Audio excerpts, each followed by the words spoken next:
కుమార్ గారు ఫ్రమ్ రాజమండ్రి, చెప్పండి. ప్రస్తుతం దుబాయ్. ఎస్ సార్, మీరు ఇంటర్వ్యూ మీకు ఈ మధ్యన చూస్తుంటారు, గల్ఫ్లో చాలా మంది ఇబ్బంది పడుతుంటారని, ఉద్యోగాల పేరు వెళ్ళిన తర్వాత అక్కడ అమ్మేస్తుంటారని, బాత్రూంలో పడుకుంటామని, బాత్రూంలోనే తింటుంటామంటూ కొంతమంది వీడియోలు పంపిస్తుంటారు. ఇంకా మహిళలు అయితే అక్కడికి వచ్చిన తర్వాత తమ పట్ల అరబ్ షేకులు తండ్రి కొడుకు అని చూడకుండా తమ పట్ల వ్యభిచారం చేస్తుంటారని, సెక్స్ చేస్తుంటారని, అర్ధరాత్రి అపరాధం చూడరని, వంట మనిషి పేరు మీద తీసుకెళ్ళిన తర్వాత చాలా ఇబ్బంది గురి చేస్తుంటారంటూ మాకు వీడియోస్ పంపిస్తుంటారు. అదేవిధంగా ఇండియాకి వచ్చిన తర్వాత మాకు ఇంటర్వ్యూ కూడా ఇచ్చారు. కానీ మీరు చూస్తుంటే మాత్రం చక్కగా గల్ఫ్లో దుబాయ్ అంటేనే మీకు చాలా ఇష్టంగా కనిపిస్తుంది, దుబాయ్లోనే స్థిరపడ్డారు.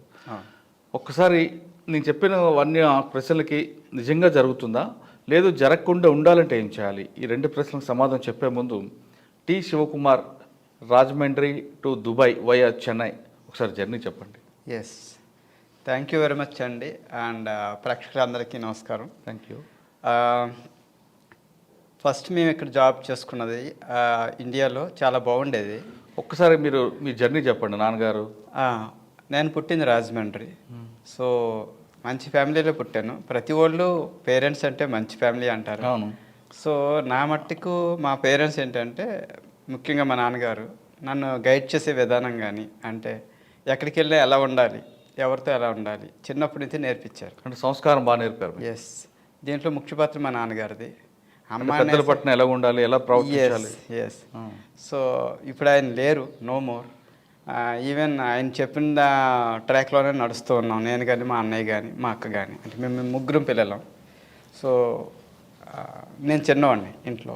తర్వాత ఉద్యోగ నిమిత్తం అంటే ఏం చదువుకున్నారండి మీరండి? నేను మొదట డిప్లొమా ఫినిష్ చేసి హైదరాబాద్ వచ్చాను. హైదరాబాద్ వచ్చిన తర్వాత ఇంజనీరింగ్ చేసుకున్నాను, సిబిఎస్ఆర్ కాలేజ్, గట్కేసర్. సో ఇక్కడ హైదరాబాద్కి వచ్చిన తర్వాత చిన్న కంపెనీలో జీడిమెట్ల పెర్ఫెక్టమ్ ఇండస్ట్రీస్, చాలా చిన్న కంపెనీ, దాంట్లో వర్క్ చేసుకున్నాను. 1250 రూపాయల శాలరీకి చేసుకున్నాను నేను. సో అది 1995. అంటే మీ జీవితం 1250 రూపాయలు స్టార్ట్ అయింది? ఎస్, అది 1995. ఓకే. సో స్టార్ట్ చేసుకొని ఆ కంపెనీ ఎండిఏ నాకు సూచనలు ఇచ్చారు, నువ్వు మంచి డ్రాఫ్ట్స్మెన్వి, మాన్యువల్ డ్రాఫ్ట్స్మెన్వి, so you better to learn particular course అని చెప్పి ఒక కోర్స్ ఆయన సజెస్ట్ చేశారు. ఏ కంపెనీ ఎండి అలా సజెస్ట్ చేయరు, ఎందుకంటే ఒక వ్యక్తి బయటకు వెళ్ళిపోతే వాళ్ళకే లాస్. ఆయన నన్ను సజెస్ట్ చేస్తే నేను అమీర్పేట వచ్చి ఒక సంస్థలో నేర్చుకున్నాను, క్యాడ్ నేర్చుకున్నాను. అక్కడి నుంచి ఈ సంస్థ వాళ్ళు నా అబిలిటీని చూసి వీళ్ళు రిక్రూట్ చేసుకున్నారు నన్ను. సో ఆ వేలో జీడిమెట్ల నుంచి అమీర్పేటకి షిఫ్ట్ అయ్యాను. సో ఆ వేలో అక్కడి నుంచి నేర్చుకుంటూ నేను ఓన్గా ఇన్స్టిట్యూట్ పెట్టుకున్నాను కుక్కటిపల్లి హౌసింగ్ బోర్డులో. సో పెట్టిన తర్వాత ఒక 2-3 ఇయర్స్ రన్ చేశాను, చాలా బాగా రన్ అయింది. తర్వాత నా డ్రీమ్ కోసం ఆలోచించాను, ఎన్నాళ్ళు చేస్తాం ఇట్లా, నాకంటూ ఒక సపరేషన్ ఉండాలి, అంటే మంచి రికగ్నిషన్ ఉండాలి. దెన్ ఒక సాఫ్ట్వేర్ ఉంది మా దాంట్లో, ఆ సాఫ్ట్వేర్ నేర్చుకోవాలంటే ఒక కంపెనీలో జాయిన్ అవ్వాలి.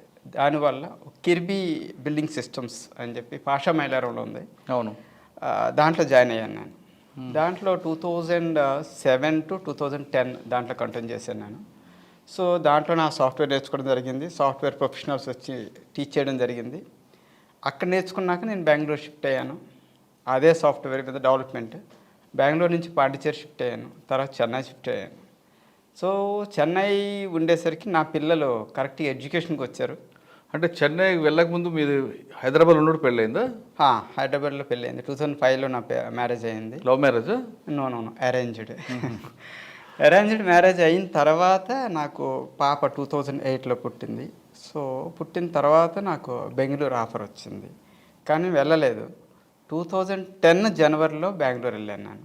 అక్కడి నుంచి 2011 పాండిచేరి వెళ్ళాను. అక్కడి నుంచి 2013 చెన్నై వెళ్ళాను, ఇంకా అక్కడ స్థిరపడ్డాను. ఎందుకంటే ఇన్ని కర్ణాటక తిరిగారు, పాండిచేరులు, చెన్నైలోనే సెటిల్ అవ్వాలి ఎందుకు అనుకున్నారు? చెన్నై వెళ్ళేసరికి మా పాప మా బాబు ఎడ్యుకేషన్కి వచ్చారు కరెక్ట్గా. వాళ్ళ గురించి అని చెప్పేసి పేరెంట్స్ ఎప్పటికన్నా కానీ పిల్లలకి ఇవ్వాల్సింది ఆస్తులు కాదు, అంటే మా నాన్నగారు నేర్పింది, ఆస్తులు కాదు, వాళ్ళకి మంచి స్టడీ ఇవ్వాలి, మంచి ఎడ్యుకేషన్ ఇవ్వాలి. ఎడ్యుకేషన్ ఇవ్వాలి అనుకునేసరికి వాళ్ళ ఫౌండేషనే స్ట్రాంగ్గా ఉండాలి. అందు గురించి అని చెప్పి అక్కడ కేంబ్రిడ్జ్ యూనివర్సిటీలో జాయిన్ చేశాను వాళ్ళని, ఇద్దరిని. సో ఆ స్కూలు మార్చకూడదనే విధంతో స్కూల్ దగ్గరలో ఒక ఇల్లు కూడా కొని వాళ్ళు ఎక్కడికి పోకుండా అంటే ఈజీగా ఉండేటట్టు ఏర్పాటు చేసి తర్వాత నాకు గల్ఫ్ ఆఫర్ వచ్చింది. అంటే మీ నాన్నగారు యొక్క బాటలో నడిపిస్తున్నారు. ఎస్ అంటే పిల్లలకి చదువుతో పాటు సంస్కారం ఎస్ రెండు. Yes. అంటే సంస్కారాన్ని చదువు ఉన్న ఒకటి ఊడిపోయిన ఒకటి అంటారు కదా. ఆహా లేదు, సంస్కారం అనేది చదువుని బట్టే వస్తుందని నేను చెప్పను. చదువుకోలేని వాళ్ళు కూడా సంస్కారం ఉంటుంది. ఉంది. కానీ ఎక్కువ చదువుకున్న వాళ్ళు సంస్కారం లేని వాళ్ళు కూడా ఉంటారు కదా. ఉంటారు, నేను కాదంటలే. ఎక్కువ చదువుకోవడం తక్కువ చదువుకోవడం అనేది కాదు, ఇక్కడ ఫౌండేషన్ అనేది స్ట్రాంగ్గా అంటే తల్లిదండ్రుల యొక్క పెంపకం కరెక్ట్ ఉండాలి. ఉండాలి. మీ నాన్నగారు మీకు అది ఒక ఆస్తిలాగా ఇచ్చారు. నేర్పారు. గుడ్. ఆయన మహానుభావుడు ఆయన.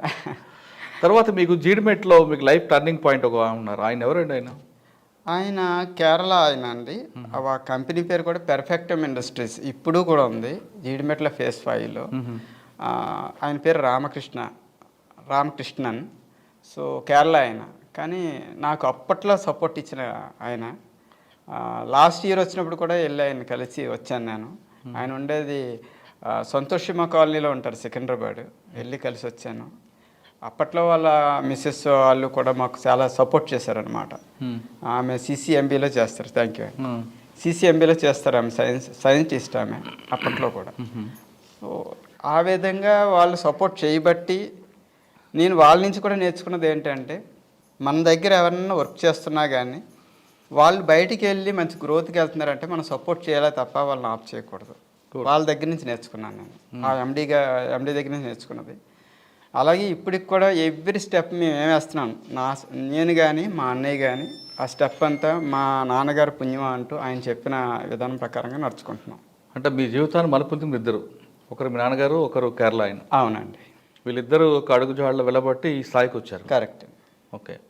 చెన్నైలో మీరు సెటిల్ అయిన తర్వాత పిల్లల చదువు కోసం గల్ఫ్ ఆఫర్ ఎలాగొచ్చింది? మంచి క్వశ్చన్ ఇది.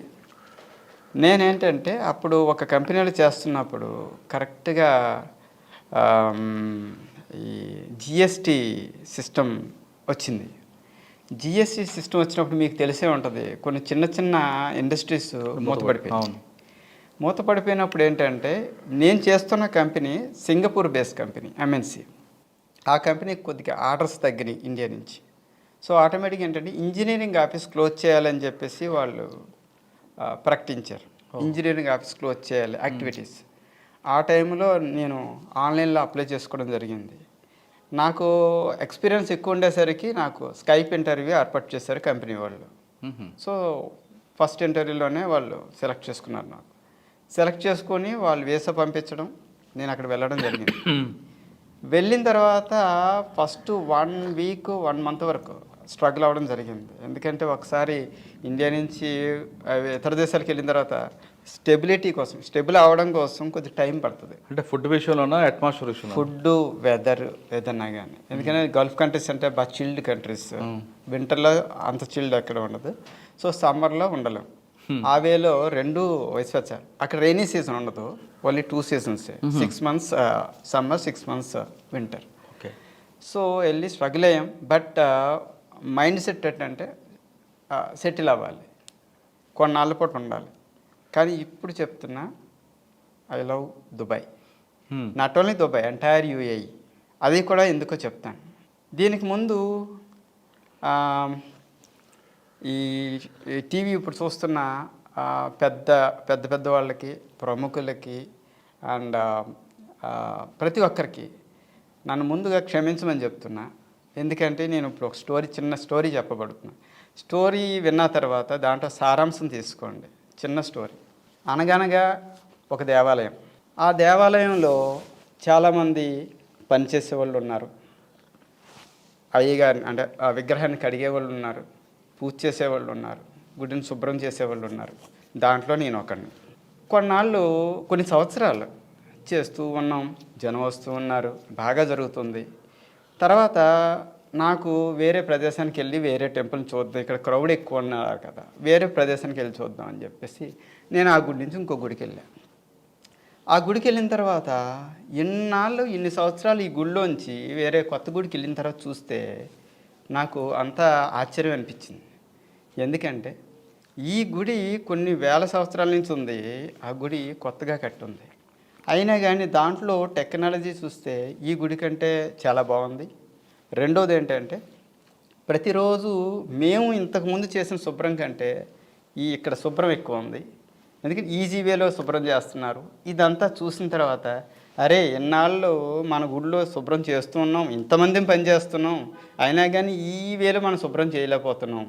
సరే ఒకసారి నా గుడికి వెళ్దాం అని చెప్పి నేను పాత గుడికి వచ్చాను. పాత గుడికి వచ్చేసరికి నేను ఉండి వెళ్ళి వచ్చేసరికి ముందుగా ఉన్న విగ్రహానికి ఉండే మంచి దండలు కొత్తవి వచ్చినాయి, నగలు వచ్చినాయి, డెవలప్మెంట్ చాలా బాగుంది.